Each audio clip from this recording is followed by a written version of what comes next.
Hey guys, and welcome to Phunka Quest. Today we're going to be setting up some space stations. Now, in order to start this, you first of all need a skill called Station Management, and you can get some information on the Station Management skill in the link which I'm going to be providing in the comment section of the video. We're going to set up two different types of base today. The first is a non-attached kit, and the second is an attached kit.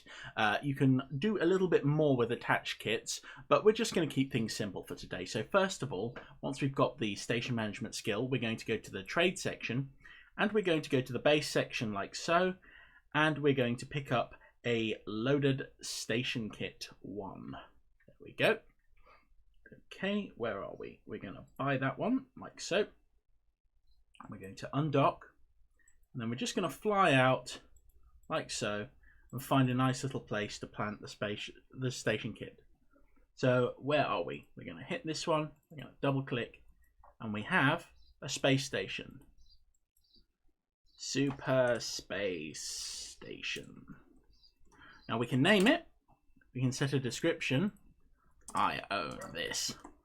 Right, and that means that anyone who docks, they can see that information in the tab, which is pretty cool. Anyone who hovers over it will be able to see the station name, so Super Space Station there, and we can click on these other ones which have been placed by other people who have no life. So anyway, first things first. Now we basically we've got enough rations to feed the workers and keep the workers all fed, but if you add more workers to your space station, it's going to eat more rations. I like to toss one worker from these starter kits because I do not trust the server in terms of having the occasional spike to make sure that the workers are always fed. So it's always good to make sure that you've got the rations coming in. And if we go to the ration section here like so, we go to add to trade bay, and what we want to do is we want to go all the way down here to the make max, and we'll put say 2000 there, and that will limit the amount of rations that we've got that the base will actually make.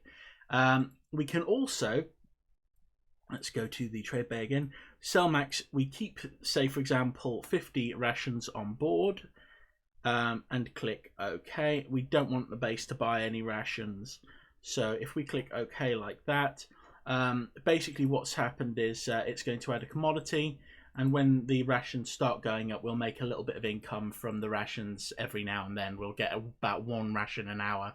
But the fact of the matter is, this way we will always have you'll always have this money on the base, and we do want the make max to be set around 2000. You know, because we don't want to fill it up too much. There's a huge amount of space in the base, but you know, we don't want to take the risk with that. So we've set up our standard. Super Space Station there. Now, if it's owned by a team, it's very important to make sure that your construction privileges and management privileges are to yourself. If you trust the people on your team, you can set it to whichever ranking within the team that you're okay with people building with and managing the station with. In terms of docking privilege, what we want to do is we want to open that all up to anyone. That means that anyone can dock at our space station. Okay, so we can also turn the team off. So for example, if we go to the toggle team, it's no longer owned by Eminence Back. Now it is. Now it's not. Now it is. Now it's not. You get the picture. Anyway, we're going to be looking at planets now.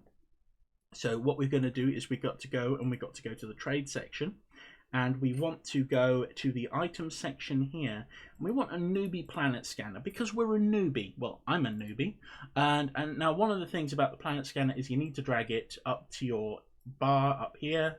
So you got a hotkey, so number 3 will make that planet scanner work. Now we're going to be attaching a station kit to a planet or moon. Now, basically, the process has recently changed to stations attaching to planets or moon, but what we will still need is our standard station kit. So we're going to buy a station kit. Now, what we've got to do is we've got to find out about the resources on our planet. So we're just going to go after this one here. We've got to move at a similar speed to the planet and scan it using the hotkey of 3 like that. So anyway, we have got a smidgen of metals on there. on asphalt, the little moon here, we've got a little metals. Now the smidgen here means that we can attach 2 metal drills, and this one we can attach 3. So we're only going to focus on metals for the purposes of this, just so I can teach you. And we're going to dock here, and we're going to bring up our bar here like so. We've got our loaded station kit there, and what we want to do is we want to get 3 of these drills. Okay, we don't have enough space for that, so we're just going to build a hull expansion, and then we're going to we can't even build a hull extension. What is this? A terrible tutorial? Okay, so we're going to attach that hull expansion, and we're going to get a final metal drill here. So anyway, we're going to autopilot back to asphalt, so like that. We can click there like so, and that will automatically take us back to asphalt. And what we want to do is we want to move at a similar speed to the planet, double click our loaded station kit, and it will automatically attach itself to the planet. We can right click on it to dock. So we go to the control section like so, items. What we want to do is, as before, we're going to toss 1 worker off the edge. You can actually toss a couple more in a few moments, and we'll go into that. But first of all, we're going to attach these metal drills like so. We can equip to do multiples, or we can just double click to do 1 at a time. Okay, so first of all, we're going to have a little look here. We've got 7 out of 24 workers there, which means that we can throw 17 workers into space. So we're going to toss 17 workers into space.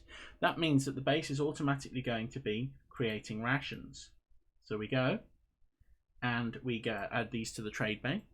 We're going to make sure that we only make 2,000 of those max. Base buys 0 of them. We keep 50 on the base at all times by putting that in the sell max, and the base will sell for 4, which is good. So basically, we don't want to buy max on anyway, so we're going to click OK.